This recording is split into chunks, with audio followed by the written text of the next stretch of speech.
You may not know his name or even recognize his face. But Wally Zimmerman in so many ways helped shape the local television news industry here, as well as launch many careers. Tonight, many of us in the industry and beyond are mourning his passing at the age of 73. A native of Chicago, Wally Zimmerman served in the Army, made his way to Hawaii, and eventually here to KHON2 News in 1981. And it didn't take long for him to put his fingerprints on the product that viewers came to watch and trust. Because he taught us that no job is too low enough, because anything you do in the newsroom is going to help somebody.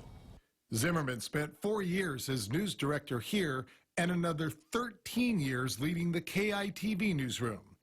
He always said that we became journalists not to win awards, but to tell good stories.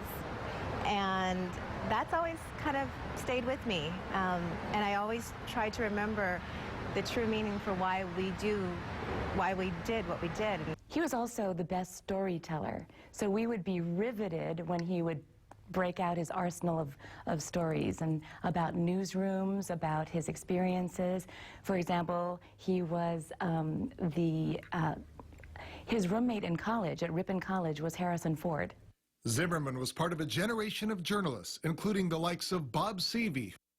They molded so many of us, and you know what they all taught us. You know, we're gonna remember it. Besides being a news junkie and a great family man, he loved nothing more than fishing, baseball, and an ice-cold beer. And he always said that someday he was going to retire to a lakefront and open Wally's Beer and Bait Shop. So somewhere in heaven, they're going to be doing some really good fishing. Really great man. Both of us worked with him. Absolutely. Yeah. And we were told that Zimmerman died peacefully at his home near Nashville.